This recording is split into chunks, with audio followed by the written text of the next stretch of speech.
Today, it is very difficult to escape the words E, S, and G: environment, social, and governance. Mutual funds are bringing schemes with a bouquet of companies which are more compliant on ESG.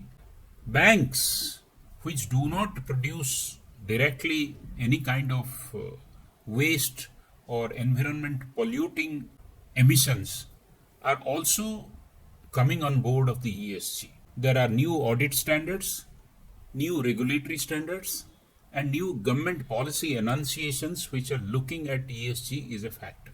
We must not only understand what is ESG, we must also map its various impactors to a leader's journey. Because a leader, as he or she organizes around people, process, technology, and governance to create value, create differentiation, create the delta over the past, whether ESG is important. The first thing that a leader is mandated to do is to create sustainability and long term value for the enterprise or the function that she is leading. The basic of sustainability and long term, whatever has been given to the leader, when she delivers it back to the successor, it is the delta which will be measured through how sustainable the business has been, through business practices, through responsibility creation, and resultant cultural changes.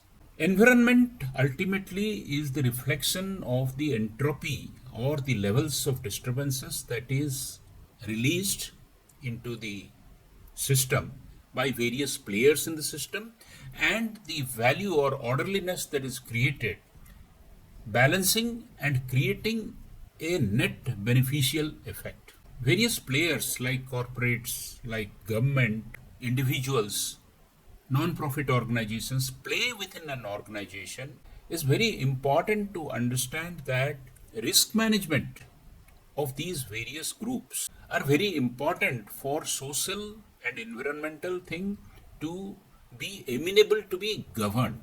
Now there is a scarcity of natural resources. Climate change is for real. Human rights and inter se relationship between various communities which impact an organization have serious impact and serious repercussions on the sustainability or continuous growth with profit of the organization. Regulatory compliance, factors like corruption in dealing, unethical practices, transparent ways of dealing with the stakeholders are all parts of the risk management practices, and this again can be clearly mapped to the leadership. It is instructive to pick up environment, social, and governance as the key things, as most of the other low level risk management practices will ultimately fold up into ESG framework. That leaders are assigned custody of reputation of the organization and the brand image. Brand image is a combination of reputation, practices, delivery of value, social commitment. How a leader creates enhanced brand or a new brand, and once the brand is created, how reputation is managed on a continuous basis. Leaders who demonstrate commitment to responsible practices, whether it is environment or social, modern day talent, especially the millennial talent, has an idealistic view about ESG, because ESG scores are freely available, and ESG compliant companies or ESG supporting companies are likely to be enduring themselves for a longer term. The workforce is inclined companies which support ESG values. So ESG values create a compelling employer brand. Leaders to always keep in mind employee engagement, retention, satisfaction, and employee attraction per se shall be guided by the practice of the ESG values.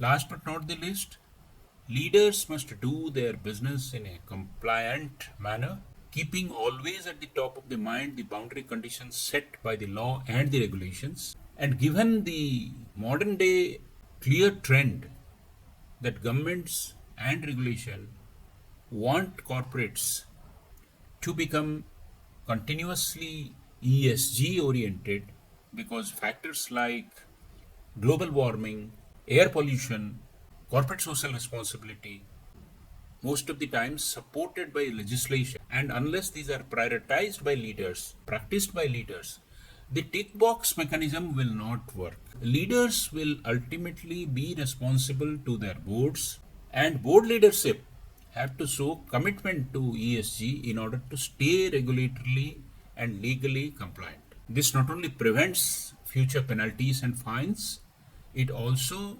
makes good practices ingrained into organizations working so that organization is successful in the long term. Modern day leaders must look at a sustainable growth. They have to manage risks while managing reputation and making the company attractive to the potential employees and customers. For this, ESG is a good galvanizing and anchor point for leaders to align themselves for the sustainability of the organization.